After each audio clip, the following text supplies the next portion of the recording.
the President of the United States standing before you.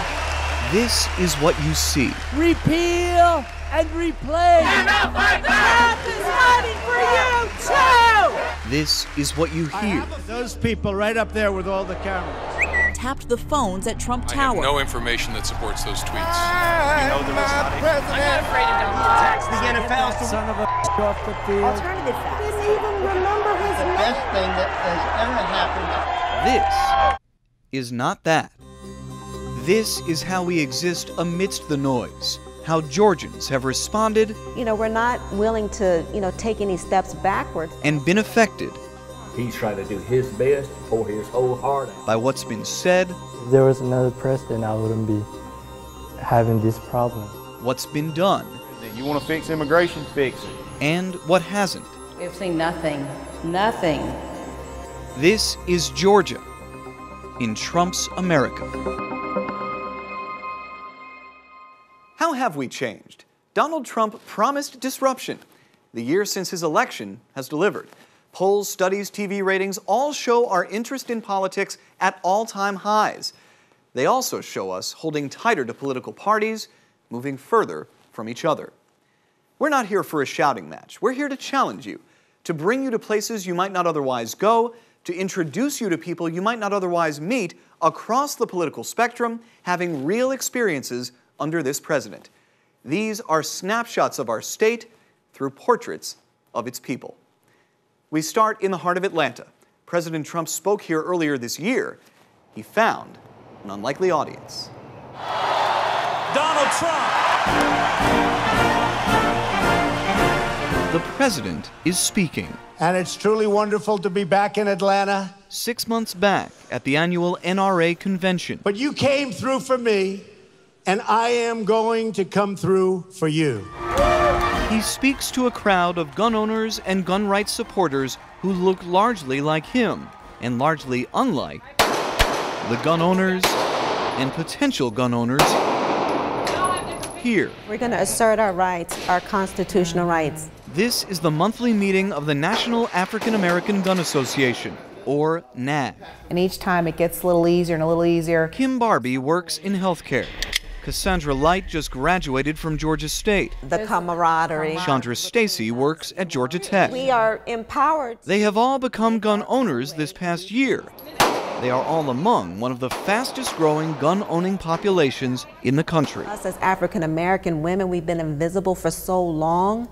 We are really starting to take control of our lives. Firearm background checks have gone up nearly every year this century. They're down 10% in 2017. But groups like NAG are thriving, with more than 40 chapters in more than 20 states. Atlanta is its center. I would say about 80% of that growth has happened just in this last year. Are you ladies excited? Yes. Yes? Marshall Tigner leads classes like these monthly. Today might be your first time shooting, and if it's your first time, please don't let it be your last time. She spends an hour teaching, then her students spend an hour shooting. I felt powerful. I felt bigger than what I was. Chandra, Cassandra, and Kim gave similar reasons for arming up. I'm not going to be a victim. I'm protecting myself. We're all just trying to protect ourselves. But when I asked why they need such protection and why there's so much interest now, they turned to the man who 6 months ago spoke 3 miles away.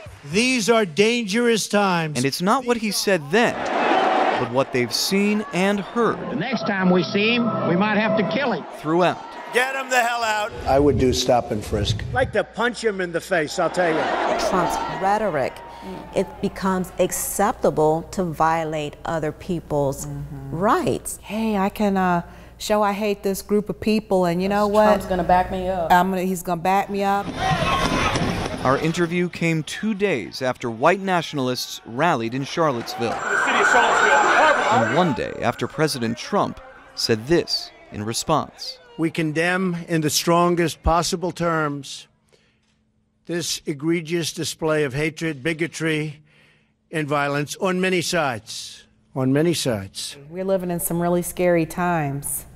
And yeah, since he's been in office, that's when my husband and I decided to purchase some firearms. Arms with plural. Guess what you're gonna do today? The women in this room are by no means the majority. A Pew Research study in April showed just 24% of black Americans own guns. 73% prefer expanding gun control over protecting gun rights. That gap has held firm for years. I actually started this under President Obama. So, I mean, it doesn't matter who it is. Everyone has this right, and we're going to learn how to defend ourselves. That purpose permeates this room and this room. To have a right, to feel empowered. And I'm gonna get a gun and I'm gonna get it, paint roses on it, and I'm gonna blingify it and, you know, put all my little stuff on it, and I'm gonna carry it proudly. I am. You know, we're not willing to, you know, take any steps backwards. For some, few subjects are as emotional, as visceral as guns. For so many, few subjects are as complicated and frustrating as healthcare. At a packaging company in Northeast Georgia, you can sit up here. Charlotta Clark is the president. I know. We match today. She gets the corner office. Almost every day that she comes to work. Sometimes she stays with Larry. Larry is Charlotta's husband. He is the founder and CEO of RNC Industries. Yeah. He chooses the cozy office. 4 servers in here. This is everything I really need, believe it or not. It's 20 square feet on nearly 5 acres of space. It's a sacrifice his employees see, in addition to the one they don't. I'm in stage 4 kidney failure. I can't be on the company health plan. It would blow up the price of it ridiculous. Everybody would be paying another $20 to $30 a month because I'm on the plan. These are the drugs I take. Charlotta and Larry experience American healthcare as small business owners who provide plans and individuals who seek them. They're dissatisfied as both. Every year there's something, we're not going to offer that policy anymore. We're not going to offer it again. What are you going to offer me? Right. Charlotta votes more to the left, Larry towards the center. Neither love the Affordable Care Act. Every year their premiums go up. Every year they must find a new plan. Repeal this year, and replace Obamacare. They've seen proclamations and postures. Obamacare has failed. Obamacare is on its way out the door. And a handful of massive health care bills. This bill guts Obamacare. That haven't gone anywhere. We will not be on the bill. They forgot what their pledges were. What has it all meant for our healthcare system? More confusion. Al Schiebel is an insurance agent. Charlotta and Larry called him to find them a plan. Individuals are getting letters from carriers saying, hey, we're not going to be in the marketplace this year. What are those conversations like? What am I going to do? That's the biggest thing. What am I going to do? He inherited all this stuff. Schiebel calls himself a fiscal conservative. Eligibility won't change. He can't stand the Affordable Care Act. He doesn't blame President Trump for its struggles. But he's not the king, you know, and so he has to rely on Congress. Congress needs to do their job. Repealing and replacing Obamacare hasn't happened. We're not going to own it. I'm not going to own it. Here's what has. The Trump administration cut open enrollment on the exchanges to 45 days. They slashed the budget for outreach and advertising. And the president himself keeps saying, Obamacare is no longer living. The disaster known as Obamacare. Make no mistake about it. Open enrollment began November 1st with fewer providers in Metro Atlanta and double-digit premium hikes across Georgia. Hikes that nearly doubled after the president cut off insurance companies' subsidies. Not enough carriers. Schiebel says the focus on Obamacare obscures our larger healthcare problems. Transparency in costs, meaning that if you go to a hospital, you don't know how much it's going to cost for a procedure until you get the bill. Didn't do anything about pharma.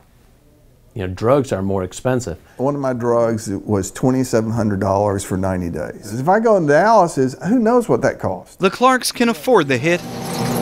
They worry about those who can't, including those they employ. We have seen nothing.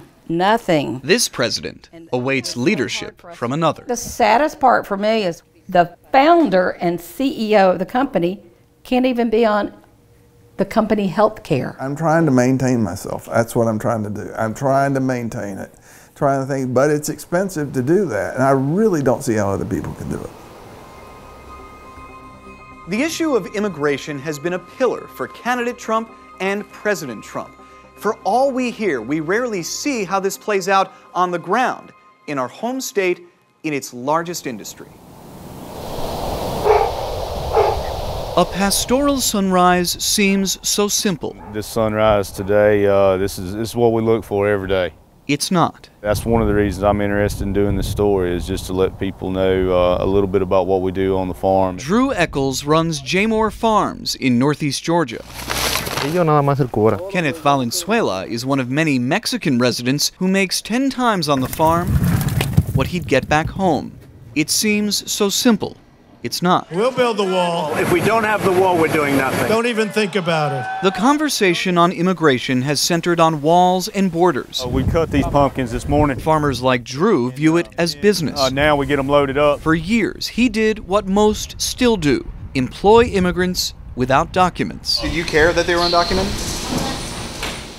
I had work I had to get done. Governor, before you go, may I ask you a question? In 2011, Governor Deal signed the Illegal Immigration Reform Act, which aimed to open those jobs to legal U.S. citizens. Drew couldn't find anyone to take them. We've had 2 people apply for the job in 2 years. Yeah, 2. It's not all mindless labor. It's jobs that the average person can't do. Kenneth can. He's 25, he's studying to be a lawyer, and he's part of what's billed as a middle ground, the H-2A guest worker program. Kenneth lives in Mexico. He's contracted through the U.S. government to Jaymore Farms. It is all legal. Kenneth will go back to Mexico when the season ends. I want to work, he says, because it's the opportunity to grow and do things for your heritage and family, your brothers and sisters. Kenneth? Mis hermanos. Kenneth sees his brothers now through screens. These are people.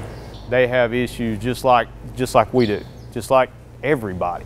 There's nothing different. It seems like compromise. It's filled with controversy. Many small growers can't afford the extra costs and required housing for the workers. Many opponents say the H-2A program limits those workers' rights and exposes them to potential abuse. Even if it worked perfectly, H-2A would solve nothing for the millions of undocumented immigrants on U.S. farms and in U.S. homes. George Bush, his first couple years in office, he had a Republican House, Republican Senate, and a Republican President. You want to fix immigration? Fix it. Barack Obama, the first 2 years he was in office, guess what? Nothing happened. Both parties on this particular issue right here are playing to the crowd. Believe me, if we have to close down our government, we're building that wall. Drew says President Trump has been no different except for his rhetoric, which coarsens the debate and misses the point. That's the big misconception, that it's this different class of people. Do we need border security? Absolutely. Do we need to know who's in this country? Absolutely. But do we need workers in this country? You're dang right. There are people who understand, Kenneth says, people who are very hospitable and sincere and welcome you with open arms. Others do not, but most Mexicans come here to work and do good. It's never so simple. The crops keep growing, so Drew keeps leading, Kenneth keeps working, the farm keeps running from daylight to twilight. You know, there is a human side to this. They work hard, they do the right things, and I try to do the right thing by them. You've just met grown-ups grappling with an issue that's been debated for decades. You're about to meet teenagers seeking a better life, living here legally in a challenging climate. In the sport of cross-country, the runners of Clarkston High sophomore. have a reputation. They win trophies. We've had a taste in holding a trophy. The question is, are you willing to find out what it feels like to get there again? This year's team is largely new. The reputation is misplaced, which is fine when it's only track. Fight hard on 3. 1, 2, 3. Fight hard! This year, All right, we got 10 minutes. It's not. Our kids are worried about getting into college, but at the same time, they're worried about all the extra things that politics comes into play. One of y'all be down. Wesley Etienne coaches athletes from nearly a dozen countries in a town represented by more than 40. Here is how those athletes describe America. In America, I have a freedom and everybody are welcome. That I have the opportunity to study and do things that not many other people can do. We came to America in 2008, yeah. Why did you move from Thailand? To have a better life. We want to keep them going. Here is how those athletes describe America's president. We were hearing that like he would kick the refugee people out of the country. They're not getting the respect, full respect. Most of my friends also say that Donald Trump is no good because he don't like people's skin color. We first told their story in 2014 when a team in donated shoes won a state title. First place. They have since won again and again in 2016. The same year, a presidential nominee made statements that felt personal. You see the beautiful shirt that we got made, it says "We Matter." Everybody was going through it last year, and we're still going through it. Between last season and this, the nominee has become president. The safety of our nation, the safety and security of our people. And President Trump has enacted 3 travel bans on mostly Muslim countries, the latest 2 days before this practice.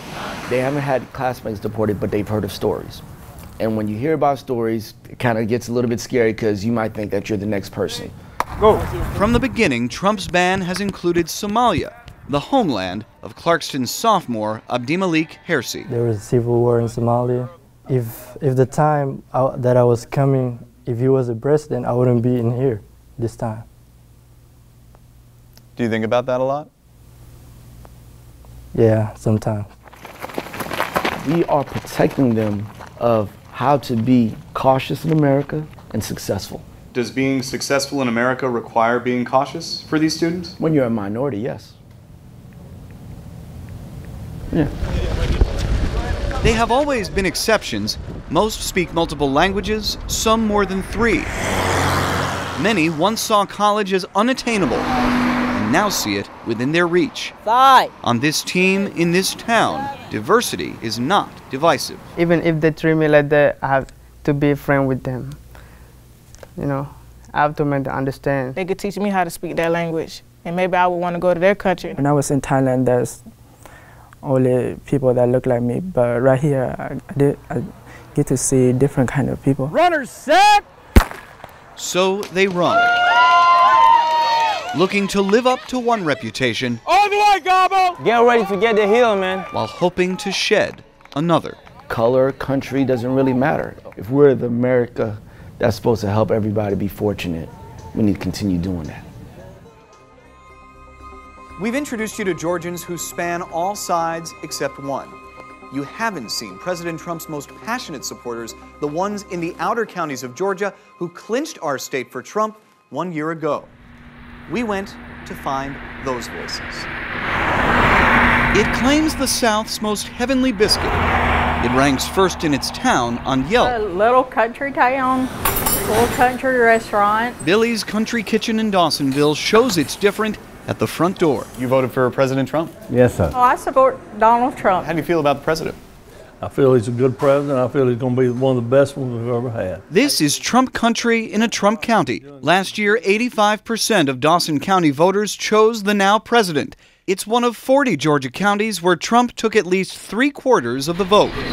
I spent 2 days at Billy's. He tells it like it is. I spoke on and off camera with nearly a dozen Trump voters who remain resolute 1 year later. My life has not changed as far as what I do or how I do it. David Eccles is a father of 2. I'm just so happy when I watch him. Bill Grizzard is a veteran of the Army. It's made me feel more comfortable with us.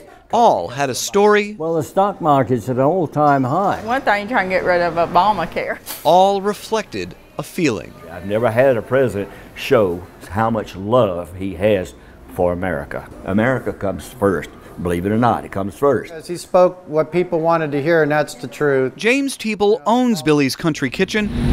The decorations are his. So are the California Roots Beatles hat. If you ain't got love, you ain't got nothing. And joy for surfing and skydiving that make him an unlikely archetype. But he'll talk Trump all day. I don't go for politicians. He actually took away the piggy bank. I'd rather go for a man that wants to sit there and make a change. If the Democrats and the Republicans would all sit down and listen to the man, maybe we get something done in this country. Thank you very much. That last point has been a recent Trump talking point. But we're not getting the job done.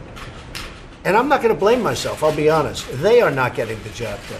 It echoed through the diners at Billy's. He's trying, and he's got a lot of opposition. Congress is one's holding up all the nominees, they're holding up the whole process. Customers and the owner, they're putting Mr. Trump down, bemoaned a lack of respect for the office. I do not like the way they're treating the President of the United States. You don't talk that way to him. We all gave Mr. Trump or Mr. Obama a chance. Why can't other people respect this president? Some might look at the picture of Obama with the devil horns and say, well, that's not respecting a president, and that's well, not... I didn't put it up there. It's like, you know what, the way I look at it...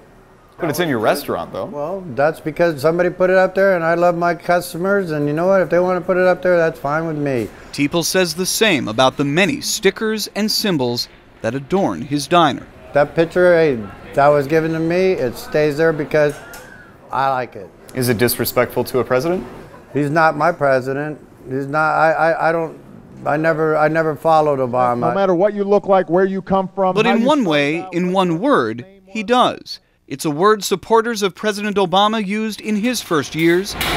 It's a word the diners at Billy's bestow upon President Trump. How has his presidency improved your life? It gives me hope, and there's tremendous value in hope. It gives me hope. We got somebody that's there for the American people. You got to stand behind him, or we die. 5 stories, 5 communities, 5 distinct life experiences. The men in that diner may never meet the women at the gun range. The farm owner in Hall County may never meet the business owner in White County. They cannot be categorized except they are all Georgians. What about you? When you get past the tweets, the noise, the gossip, how have our national politics affected you? How have they affected the neighbors on your block, in your state, in your country? Tell us your thoughts. You can reach me on Facebook, Twitter, or by email at untoldatlanta@11alive.com. We're ready to listen. We're ready to hear your stories of Georgia in Trump's America.